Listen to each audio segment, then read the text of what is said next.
Greetings, everyone. Let's toast it up to the Shaun Harrod show with your faithful prolific. And we have some topics to cover today. It's been a while. It's been a while since I've been around. I caught a cold for like it must have lasted like 3 4 weeks, and it messed my throat up and everything. So I'm just getting back. I had to cough. I had to coughs and everything. It was jamming me up, but I'm back. I'm back. So we have some topics to discuss today, and the rundown is we're going to do some intangibles. Of course, my zodiac explanation of everything in life. In intangibles, we're going to talk about a Saturn return. It's actually Generation X's Saturn return. And that ties in to what's going on with Diddy and everything because we're all around the same ages. And he's going to be in the hot topic, Diddy Crimes. Did he or didn't he? So, you know what I'm saying? So, we're going to have to talk about that. And you're going to be surprised what I say, because it's really the industry. The industry itself is the problem. And then we're going to just touch just a little smidget. We're going to touch on J Lo's video album that did not do well. Matter of fact, she has to change the name of her concerts to Greatest Hits because they got to try to save the whole concert dates, and she canceled a couple of dates. And then we're going to go and we're going to talk about the quake that just happened that was felt on East Jersey, and it's crazy because in my life I've only experienced three quakes here in Jersey, and we're going to talk about that. And then tomorrow's eclipse. Will it be visible tomorrow from Jersey? And you're going to know about that too. So, and then for some small talk, I'm going to save the small talk topic because this is a Black Manta topic really that he'll enjoy. Um, chatting with me about. So we're gonna get into that, and then after that, we're gonna talk about some sports. The UFC's UFC, UFL, UFL. There's two U's. There's the UFC and the UFL, and we're gonna talk about them both. The games are happening today for the UFL, a newly merged league between the XFL and the USFL, which I'm not happy about that I was talking about in my previous episode, and we never really got to tie that up. So we might talk about that. And UFC 300 is coming up, and there's a couple of fights on there that are really big, but I don't feel like it's the ideal card, and that's because Dana White probably couldn't put together the matches that the fans really want to see. So he had to put together the matches of who was available, of what we want to see, and that UFC is really turning into just entertainment sport. It's not really about MMA as much as in all professional sports, the sport itself is coming last and entertainment is coming first. And that's a problem for me. If you really want to enjoy authentic competitive sports without, well, gambling has always been a factor in it, but without it being so much corrupted by gambling, you're just going to have to go back to the 90s on YouTube and watch the best era of sports ever on all four topics. Okay, so that's what we're going to be doing. And this is the Prolific Show. The the Prolific Show. This is all of it. It's the Shaun Harrod Show with the Prolific. Okay, we're back, and this is the Shaun Harrod Show. I keep on tripping over all my words because you know what? I don't say it often enough. We're gonna have to be here more and more often, so the Shaun Harrod Show with the Prolific will get into my tongue and be able to come off properly. You know what I'm saying? But our first topic is Saturn return, and Saturn return is an astrological thing where it takes 30 Earth years to make one Saturn Earth year. And what that's about, it's about the development of full maturity and what you put in or what you have been putting in over those 30 years when Saturn finally makes a final year in its own orbit. And over those 30 years in each of our lives, Saturn brings us the gift. That's where we get the idea of Santa Claus and Satan and all of that, because what it's about is about maturity and ethical development. And that ties into what is happening to us as Generation X because this is our second, it's coming up. It's not completely yet because Um, Generation X is not entirely 60 years old yet, but we're at the dawn of our second Saturn return, and that ties into everything that's happening with Diddy. And did he do it or didn't he? And what I want to say is it's a problem in the industry. This is not just about what Diddy has done, and I don't really want to focus on the things that he's done because we all know that it's wrong, but it's a problem with the industry. The industry is built this way, and the only um, money you have when you come into the industry and you're trying to make it is your sexual value, and that is the way that people bargain for their opportunities in the industry. And like Christ says, he who is not sin cast the first stone. The whole industry is corrupted like this.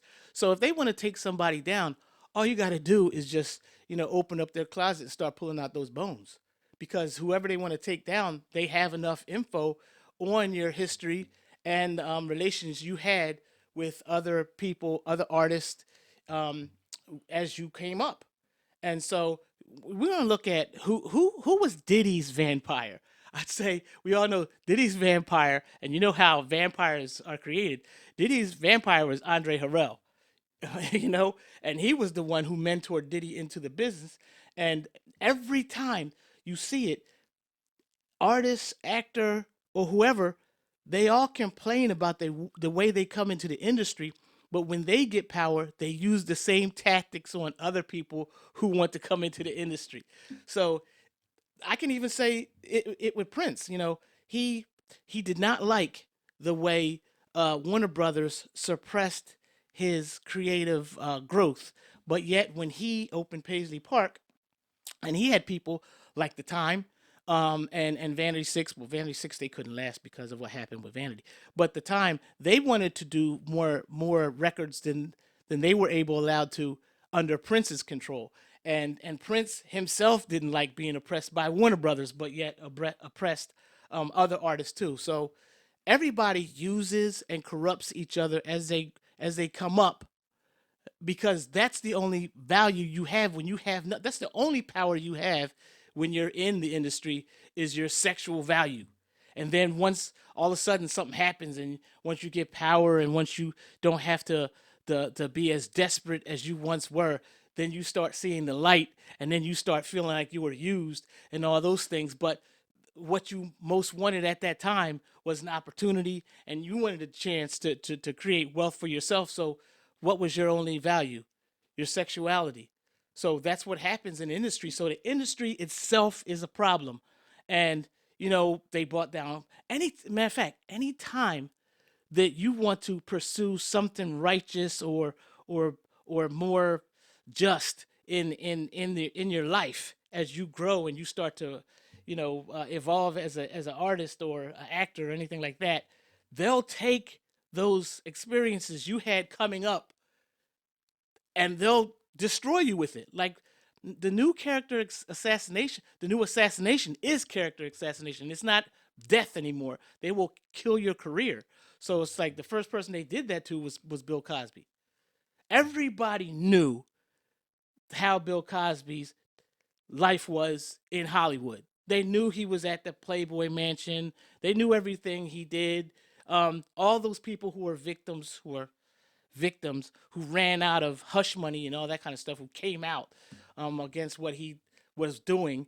And everybody also knows about the what was it, what was the Spanish Fly and all those things. He hasn't had a joke. He even has a joke on one of his albums about the Spanish Fly.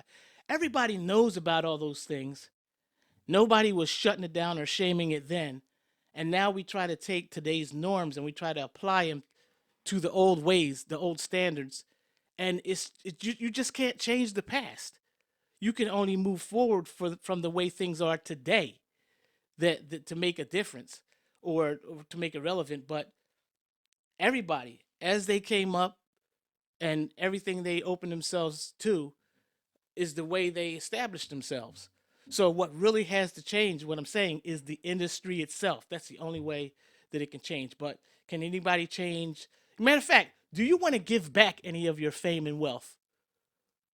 If you want all the abuse that you suffered to get here, how about giving back some of that fame and wealth that you sacrificed, willingly sacrificed yourself and exposed yourself to just to get it? You got to give that back too.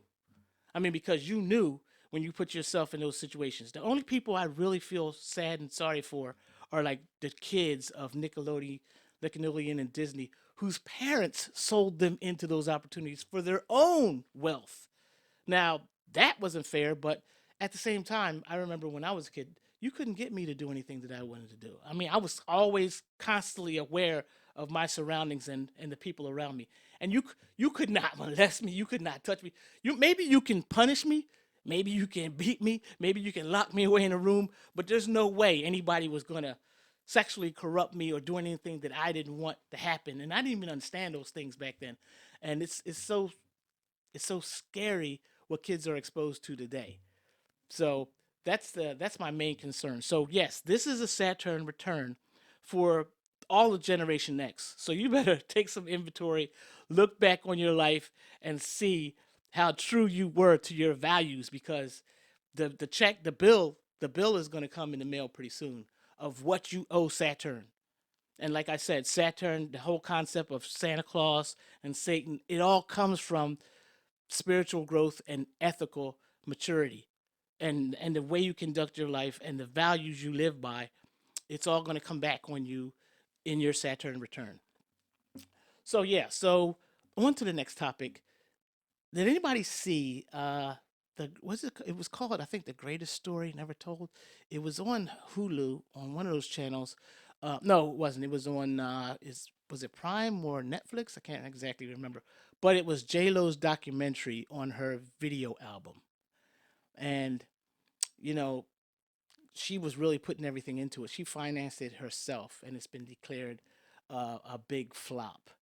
And and they said it's because the how the music industry has changed. But it's something that she was really passionate about, and it's something that she really wanted to do. And her being a Leo, I know she loves the spotlight. And listen, Leo is ruled by the sun, and the sun is the center of the solar system. The sun never apologizes for its shining. And even when it's a cloudy day, it's still shining. Okay? And the sun just feels natural as the center of attention. And everybody thinks the sun is actually setting on her career. She's still an actress and everything, and she was known as a dancer and an actress before she was a singer. And she still holds that performance, that part of her career, as important to herself. And she really wanted to, you know, I don't know, maybe tie things up, or who knows. But now she's on a tour, and she had to change the name of her tour to the Greatest Hits, because that's how you're going to be able to sell tickets off of what she's done. I don't think anybody, and it looks like nobody is open to her new material. Her new material is available on YouTube and then all the other streaming platforms that you can listen to music. And I haven't heard it yet, and I've never really been a big J Lo fan as a singer. Um, she's a great performer. Of course, everybody knows she's attractive. But today's industry, music industry, is a lot more. I can't even think of the words. It's just you just they're doing more. They're doing too much today, and I don't think she can keep up with that. I don't think she can keep up with what the artists give. Like, it's really, I don't even I don't want to call it corrupt, but it's not really, like, if you really want to make an impact in today's, as a woman, you really have to exploit yourself. That's the best way I can put it. You really have to exploit yourself if you want to make an impact, a splash in today's music industry as a woman. And kind of sexual revolution has put women in that situation. Wanting to be free and all that. It's kind of like backfires sometimes. The overexposure and everything kind of backfires. I mean, because you don't even know what I'd almost say that the only safe musical genre for you to be conservative, I'm talking about, in the way you look and everything, maybe country music. That might be it. That might be it. I mean, it might be country music that where you can still be conservative and have like a conservative image and not so much expected from you sexually or to exploit yourself like that. So I don't know if J Lo would ever do um, a country album. I don't think Well, anybody's. now it seems like if she did it, she'd be go riding on Beyonce's coattails. So Beyonce gets the full reign of that right now, and they'll see how that works out. Yeah, Beyonce. That's smart for Beyonce because she's from Texas. You know what I mean? That's just the easy segue. And plus, like, um, Taylor Swift was originally a country artist, and then she went over into pop, and then she just has been where she has been, most of her career. And you can go back and forth when you have international. I mean, is J Lo is an international star? Would you say that? Yeah, I'd go as far to say that.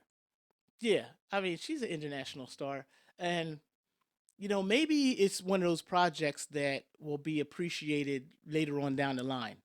Sometimes when people, I can't say she's ahead of her time because, video albums have been out before and we've seen them before. But according to, the artist's own talent and uniqueness, that's what makes it special. And, you know, I just put J Lo. She's in the trio with Paula Abdul, Janet, and J Lo from that era.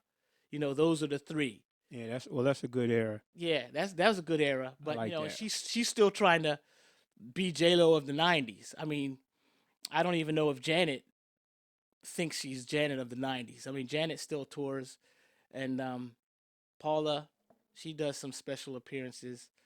Um, of the three, Janet's the biggest.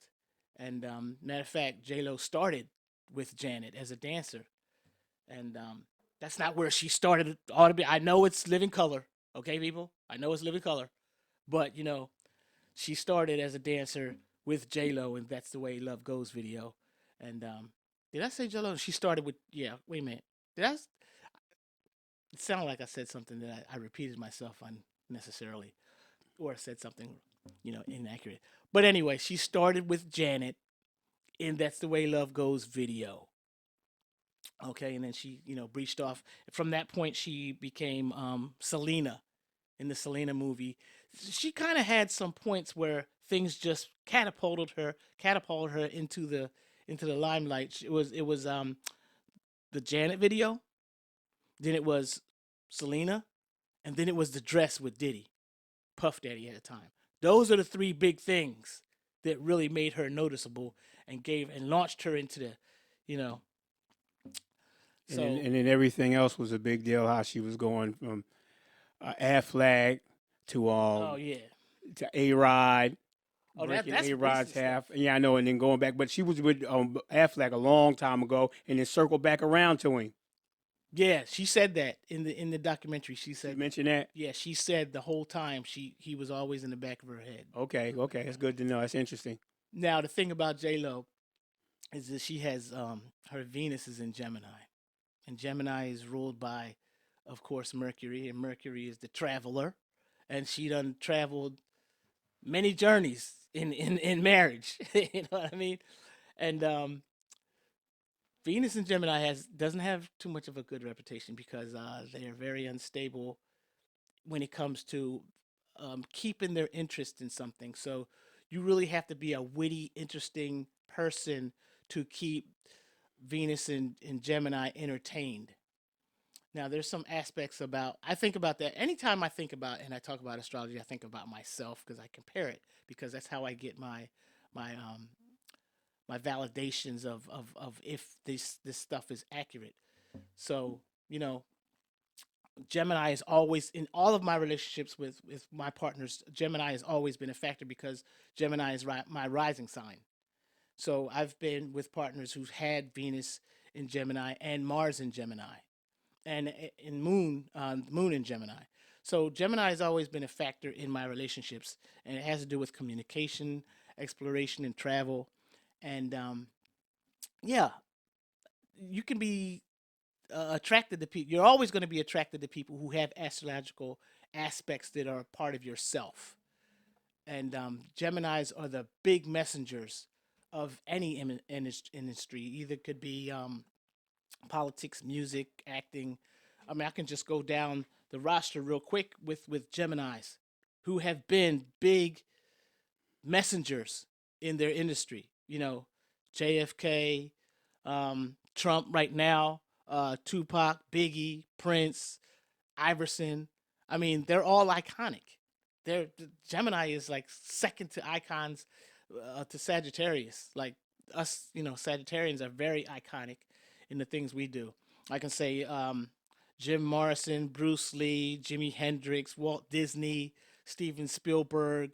I mean, Sagittarians are like, we're just innovators. All the theoretical signs are innovators. Yeah, well, let's talk about a little bit about that news we got going on right here in South Jersey, which was crazy. Was the earthquake that hit us the other day? Yo, what was you doing? Because I know what I was doing at that moment. Like you said, it was about a little after 10, between 10:20 and 10:25. I was at work in Mount Laurel, standing right in the middle of the floor, and for the first couple of seconds, I thought it might have been a truck. I thought it might have been a truck going through, but then it lasted a little longer, and then all of a sudden, I'm like, whoa, wait a minute, this is something serious. You felt some rumbling. You felt some rumbling. I'm like, this is real stuff here. Yeah, yo. When it happened, I was at home, and I was in my bathroom, and I'm in my apartment, and it just sounded like somebody was moving something really heavy, on their floor across my ceiling. And then I walked out into my living room, and I was just like, because the rumbling was from above. It wasn't the ground. You know what I mean? So it was like a vibration. It wasn't really like, like the ground felt unstable. Now, the earthquake, if you remember that we had like in the early 2000s, like what was it? Could have been, was it 2010? It was around that time. I was living out in Riverside. That I felt the whole house shift like that. Like it felt like being on a boat, like real quick. And it was like, it was almost like moving this table, like, and the one I very first felt back when I was like in grade school. Now that happened early in the morning, and I woke up and it was like it felt the same way. This was more of like a vibrational earthquake. I didn't even think earthquake. Like those other two that happened, I felt earthquake. This one was more like a vibration. But I couldn't believe how many people said they felt it. I mean, the vast area. So I looked it up on the map, and it's the Ramapo Fault. And I'm like, the Ramapo Fault isn't even in Jersey. You know what I mean? The fault is like further inland. And because I'm thinking, I'm just like, what part of Jersey is gonna fall into the sea? I'm thinking like that. I'm just like, because we all think about the fault over there in California, and everybody expect that. And even what's happened in Africa with a new river like coming up in Africa splitting, and a new river emerging out of that. But Jersey hardly hit. That's why Jersey is so expensive, and that's why the land is so valuable, because we don't have those type of things over here. We don't have hurricanes. We don't have brush fires. We don't have that kind of stuff over here. It's pretty peaceful over here in Jersey. Is there anything? And we got the eclipse coming tomorrow. That's right, the eclipse. Now the eclipse is not going to be visible over here. If you want to see the eclipse, you can probably find a channel on YouTube that will show it. Now, I remember back when I was in grade school, we had an eclipse. I can't remember if it was a solar or a lunar, but we all went outside and we watched it. And it felt like it happened. It felt like it took like maybe 5-10 minutes or whatever. But we watched the eclipse and then we went back out and we went back inside. But that's the last time I can remember, like, the daylight turning night, and it wasn't even entirely night. It was more like clouds, covering the sun. It wasn't like that type of like haunting movie type of scary event. But who knows what's going on now? First we have an earthquake, now we have an eclipse. I don't know, y'all. I don't know if y'all ready for the Messiah to return. And I can wait on that. What'd you say? I said I can wait on that. You can wait on that. You better get your ish together, because it might not be your choice. Okay. So what else we got going on here? We got a little bit of small talk you wanted to touch on. Now you know how we create these families. Right. These families of people who name one of our families. We got Flip Wilson, Yo, Tony Craig, Dorsett, I swear, man, we got a psychic link. Flip 'Cause Wilson, I was saying he gonna say that Tony one. Yep. Dorsett, rerun, Yes, and they I think family, Bud at the end. I and think he might be in there. But usually it's funny because the family's usually three people. right. You usually can ring. So we have a new one. It's just like a Betty Page family. Now I sent you the clip of it, and it's like it's Betty Page, Rose McGowan, and who was the third one? That's Bellamy Young. Bellamy Young. And the first time I saw Bellamy Young was on a brief clip on Frasier, and she's gorgeous. Yeah, she And was famous for being on what's that show she called? was, Scandal. yeah, she's last on Scandal, and she was gone for some people you don't see him for a long time. Like she didn't do anything, maybe hardly in between that appearance on Frasier until Scandal came and she got that role on Scandal, and then now, she's had other roles since then. But she's beautiful, and Rose McGowan, she's always been. Hasn't she been one of your favorites? And I was digging her for a little bit. Yeah, and they all look like Betty Page. And I wonder if they got into the industry because they look like Betty Page. Nobody's ever said that, but I put up a little You said it. collage there. I'm saying like over their career, like Yeah. they do look like her. Now Betty Page was a Taurus, and Bellamy Young, she's an Aquarius, and Rose McGowan, she's an Aquarius. I mean not Aquarius, she's an Aries. But they're all different elements. One's earth, one's fire, one's one's air, but they're all different elements. But I wonder in their overall chart if they have anything that points to why they may resemble each other. I have to investigate that. Yeah. All right. Well, let's finish this up with a little bit of sports talk at the end here. Yeah, we got some sports. We got the UFL just kicked off last week, and they're a merger between the XFL and the USFL, and I would just consider them roomies. Those leagues are so different, and the fans, we're really like I'm on Facebook groups, and I'm out there supporting my team. My team didn't make it, but the USFL is my league. Like the Stars got cut. Now they say that there's going to be an expansion next year. I don't know which teams they're going to bring back. They wanted to have 10 teams in the merger overall because if it was a complete merger, there would have been 16 teams. But they cut the teams that didn't because USFL had hubs. They were teams sharing home fields, and the XFL didn't. But they still cut two XFL teams because they wanted to make it even. But even though it's not, there's three USFL teams, and there's more XFL teams because they had two Houston teams. So the Gamblers became the Roughnecks. The roster of the Gamblers who are in the USFL division, they became the XFL Roughnecks. And so there's more USFL teams by name, but they're an equal amount of teams, by roster.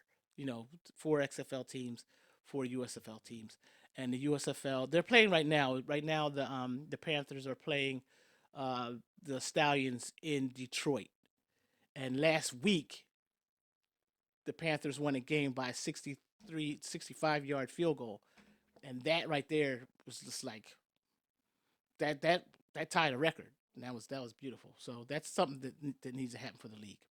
And now we have UFC 300. What are we going to do next week, Craig? Are we, man, are we going to do our thing like we always do? So wait and see. Hopefully we'll get to it. So wait and see. Now my picks is Pereira. I think he's going to win. I really, listen, if anybody's watching, the undercard, the early prelim, is really where it's at. And that might be free on TV, like because this is a pay-per-view.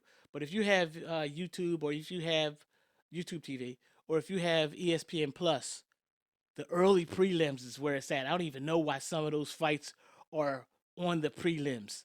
They should be on the main card, but it's good to get something free. Okay, so that wraps up everything for the Shaun Harrod Show today, and we'll be back again soon.